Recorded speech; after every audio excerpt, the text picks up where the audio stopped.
পিলখানায় নির্মমভাবে হত্যা করে সে এবং তার স্বৈরাচারী দোসররা।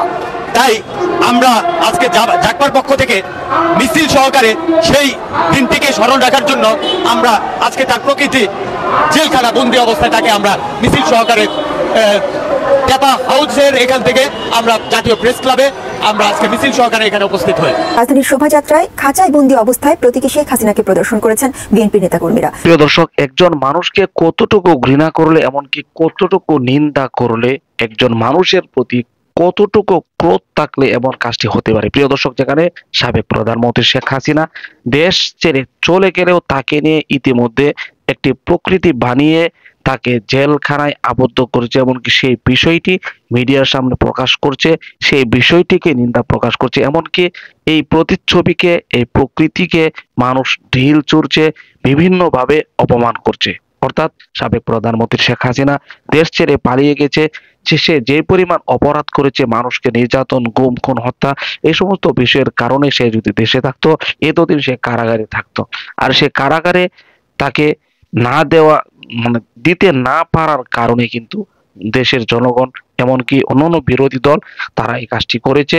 তার একটি প্রকৃতি বানিয়ে তাকে ঢিল ছুঁড়ছে, বিভিন্নভাবে সেই প্রকৃতিকে অপমান করছে।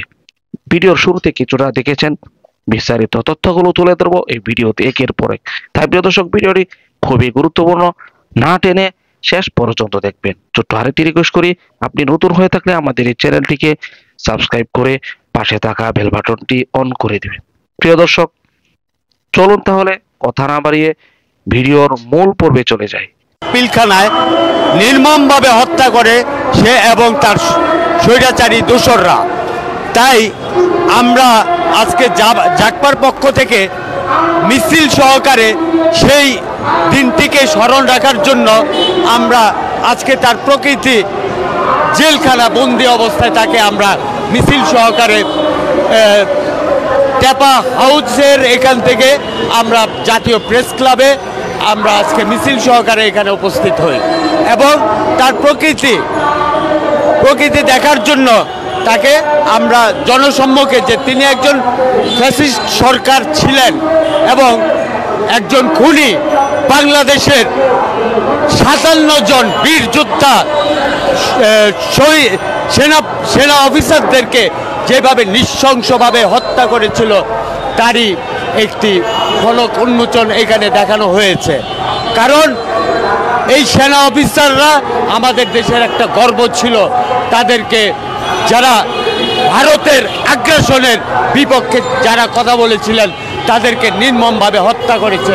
সেই হত্যাকারীদের বিচারের দাবিতে যখন খুনি হাসিনা ভারতে পালিয়ে যাওয়ার পূর্বে তিনি জানতে পারেন যে তাকে আমরা এইভাবে কারাগারে বন্দি করে ফাঁসিতে ঝুলিয়ে দেওয়া হবে, সেই ভয়ে তিনি বাংলাদেশ থেকে পালিয়ে যায়।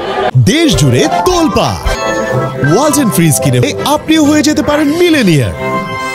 আমি মনে করি বর্তমানে যে প্রধান উপদেষ্টা আছেন উনি অরিজিনালি একজন ভালো এবং খুবই ভালো একজন ব্যক্তিত্ব, কিন্তু তার উপদেষ্টা মণ্ডলীর ভিতরে একটু ঝামেলা আছে। তাদের কারণেই তিনি সঠিক দায়িত্ব তিনি পালন করতে পারছেন না। তবে আশা করা যায় যদি উপদেষ্টা মণ্ডলীর কিছু পরিবর্তন করা হয় তাহলে অবশ্যই তিনি পারবেন এবং তিনি একজন সিএ কমপ্লিট করা একজন ডক্টরেট ডিগ্রিধারী একজন ব্যক্তিত্ব, তাকে আমরা হাজারো বার স্যালুট জানাই।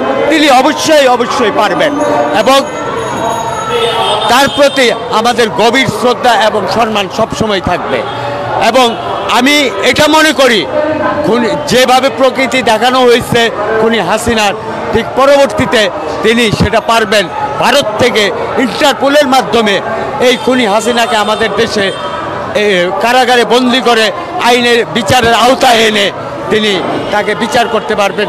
তারই প্রকৃতি এখানে দেখানো হয়েছে। ধন্যবাদ। আসলে পুরো বিষয়টা আপনি বলেন তো, আসলে ওনার কি অন্যায়ের জন্য বা তাকে আপনারা এইভাবে রেখেছেন? তিনি 5ই আগস্ট তিনি তার ভারতীয় র বাহিনীর সহযোগিতায় ছাত্র জনতার উপরে নির্বিচারে গুলি চালিয়েছিল। এছাড়াও তিনি পিলখানায় 57 জন সেনা অফিসার যারা ভারতীয় আগ্রাসনের বিরুদ্ধে কথা বলেছিল তাদেরকে অন্যায়ভাবে গুলি করে তার এজেন্টরা তাকে হত্যা করেছিল। তিনি চেয়েছিল ভারতের নির্দেশেই ভারতের সহযোগিতা করার জন্য তিনি এই হত্যাকাণ্ড চালিয়েছিল। আমি মনে করি যে এই খুনি হাসিনা সরকারের এভাবেই কারাবন্দি করে তাকে জেল হাজতে আটক রাখা একান্ত জরুরি হয়ে পড়েছে এবং বিচারের আওতায় তাকে আনা একান্ত জরুরি হয়ে পড়েছে। ইন্টারপোলের মাধ্যমে অচিরেই খুনি হাসিনাকে যে প্রকৃতি আপনারা দেখতে পাচ্ছেন সেই প্রকৃতির অবশ্যই তারই একটি সফলতা অতি তাড়াতাড়ি বাংলার মানুষ দেখতে পাবে। ফ্যাসিস্ট সরকার খুনি হাসিনাকে কারাবন্দি করে তাকে ফাঁসির রজ্জুতে ঝোলানো হবে। প্রতীকী এখানে কতদিন ধরে রাখা হবে? এই প্রকৃতি মোটামুটি 4-5 দিন পর্যন্ত এখানে প্রকৃতি জনসম্মুখে ধরে রাখা হবে আমি মনে করি।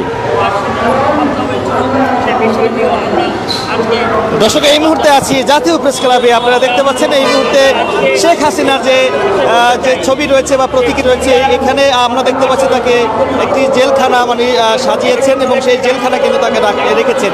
আমরা সেটি কিন্তু এই লাইভের মাধ্যমে আপনাদেরকে দেখানোর চেষ্টা করেছি।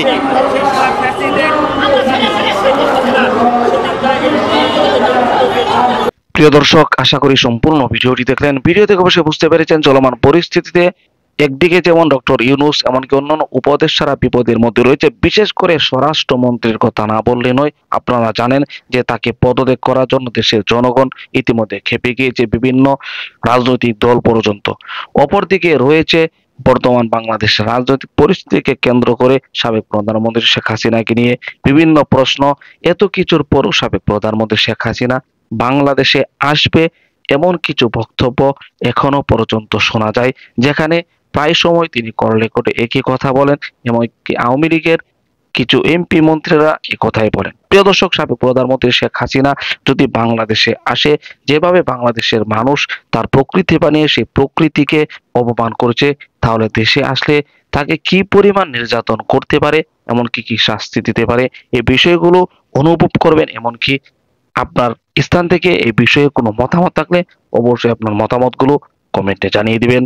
এমনকি এই ভিডিওটি শেয়ার করে সকলের মাঝে ছড়িয়ে দিবেন। প্রিয় দর্শক, আজকের মতো এখানে শেষ করছি। ভালো থাকুন, সুস্থ থাকুন। আবারও দেখা হচ্ছে পরবর্তী ভিডিওতে।